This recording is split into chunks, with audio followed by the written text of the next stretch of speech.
The rain relentlessly battered the windows of the ancient Victorian house as Jake and I stood on the porch, peering into the inky blackness that surrounded us. Our breaths hung in the chilly air as we contemplated the daring adventure that lay ahead, breaking into a house while its unsuspecting family was away. Jake's eyes gleamed with anticipation, promising untold mysteries waiting to be unraveled within those shadowed walls. The creaking door yielded to Jake's skillful lockpicking, and we entered a world frozen in time. The air inside was stagnant, thick with the dust of ages. Our flashlights carved a path through the darkness, revealing the remnants of a life interrupted. Forgotten family portraits stared at us from the walls, their eyes seemingly following our every move. Room after room yielded nothing but the echoes of the past, until we stumbled upon a door, concealed behind a moth-eaten tapestry. The hinges groaned in protest as the door swung open, revealing a narrow staircase that descended into an abyss of blackness. Our flashlights flickered as we hesitated at the threshold, the air growing colder with each passing moment. The staircase led us to a dimly lit corridor, the atmosphere heavy with the weight of unseen secrets. As we explored, the sound of our footsteps echoed eerily, resonating through the silence like a heartbeat. The rooms we entered seemed frozen in time, frozen in a state of eerie abandonment, until we reached the door at the end of the corridor. Pushing it open, we were met with a sight that defied reason. Cages lined the walls, each one containing a person, prisoners of unknown origin. Their eyes bore into ours, pleading for salvation from a fate we couldn't comprehend. In the center of the room stood a makeshift laboratory, filled with vials of mysterious liquids and ominous instruments. The captives' eyes spoke of unspeakable horrors, and our own fear mirrored theirs. As we pressed further into the room, the captives stirred in their cages, an unsettling symphony of whispers and rustling filling the air. We noticed crude markings on the walls, symbols, and writings that hinted at a malevolent purpose. Panic set in as we realized the gravity of our discovery. We were standing on the precipice of an unspeakable nightmare. A distant noise echoed through the corridors, freezing us in our tracks. The captives' pleas grew louder, blending with the unnatural sounds that permeated the air. Panic gripped us as shadows danced on the periphery of our vision, and a guttural growl reverberated through the darkness. We tried to retreat, but the corridor seemed to shift and twist, trapping us in the heart of the malevolence that gripped this house. With each step, the darkness closed in, suffocating and unyielding.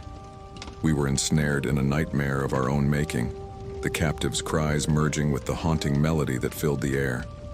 The walls pulsated with an otherworldly force, and the very air seemed charged with an ancient malevolence that sought to consume us. As we stumbled through the labyrinthine passages, an oppressive silence descended.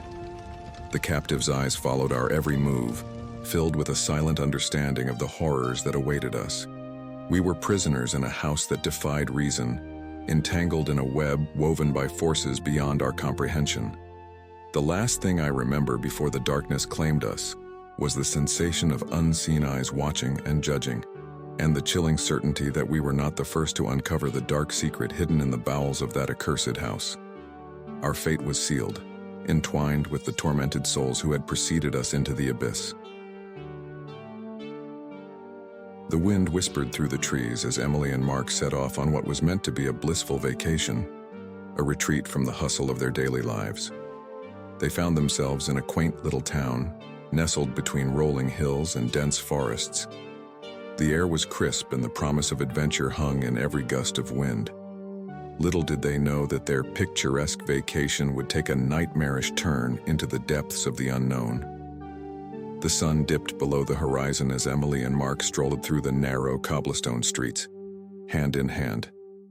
The flickering lamplights cast a warm glow, creating an atmosphere of enchantment.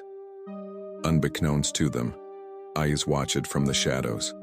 As the couple made their way back to their secluded cottage, a sinister figure trailed them, slipping through the darkness like a phantom. The town that had initially seemed so charming now harbored a hidden secret, and Emily and Mark were unwittingly entangled in its malevolent grasp. The night air thickened with a sense of foreboding as they approached their cottage. The door creaked open, revealing a space that had been violated. Their belongings were strewn about, and an ominous message scrawled on the wall hinted at a sinister presence that had invaded their sanctuary. Panic set in as the realization dawned. They were not alone. A whisper of movement behind them sent shivers down their spines. Before they could react, a cloth covered their faces and the world faded to black. When consciousness returned, Emily and Mark found themselves in a chilling dungeon. The cold stone walls seemed to close in, and the air was heavy with dampness. Their hands were bound, and the only source of light flickered from a solitary lantern hanging in the center of the chamber. As their eyes adjusted to the gloom, they discovered they were not alone. Bizarre figures huddled in the shadows, people with distorted features and haunting eyes. The couplets' hearts raced as they tried to comprehend the surreal nightmare they had become a part of. The dungeon echoed with the murmurs of the captives. Each one bore the marks of desperation, and their strange appearance hinted at a twisted experiment beyond understanding. Emily and Mark exchanged fearful glances, realizing the dreary straits they were in. In the flickering light, they explored the boundaries of their prison, only to discover hidden passages that led to more dungeons, each housing its own assortment of grotesque inhabitants. The air was thick with despair as the captives communicated in guttural sounds, a cacophony of suffering that echoed through the labyrinthine depths. Days turned to nights, and Emily and Mark's hope dwindled with each passing moment. They navigated the subterranean maze, encountering more of the bizarre captives.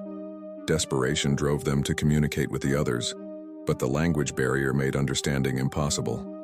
They were trapped in a world where reason had no place. As their strength waned, so did their chances of escape.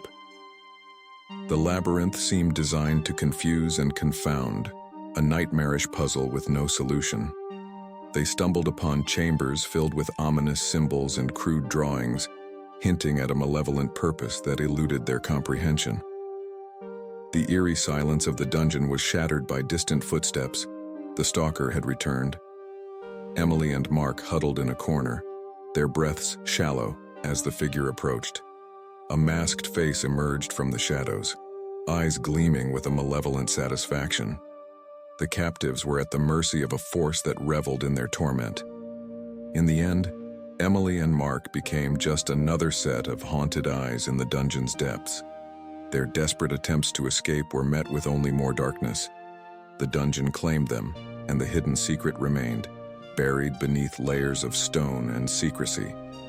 As the days turned to an eternity in the dungeon's depths, the captives' haunting cries faded into the abyss, swallowed by a darkness that concealed its malevolent secrets from the world above.